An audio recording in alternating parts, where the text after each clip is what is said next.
Oh my gosh.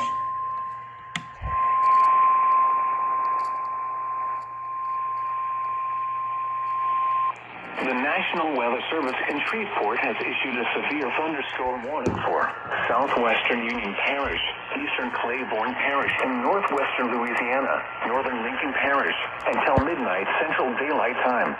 Yes. At 10:54 p.m. Central Daylight Time, a severe thunderstorm was located 11 miles northeast of Homer, moving southeast at 35 miles per hour. Hazard, 60 miles per hour in gusts and quarter-size hail. Source, radar indicated. Impact, hail damage to vehicles is Did not expected. realize they had that phone. Expect wind damage to roofs, siding, and trees. Locations impacted include Ruston, Bernice, Duboc, Vienna, Lisbon, Corny Lake, Antioch, Corinth, Shiloh, Mount Zion, Unionville, and Summerfield. For your protection, move to an interior room on the lowest floor of a building.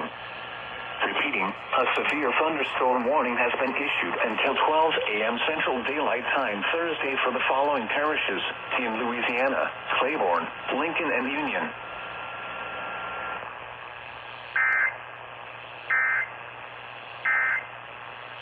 Navage helps you breathe Yes, better, bro, finally. sleep deeper,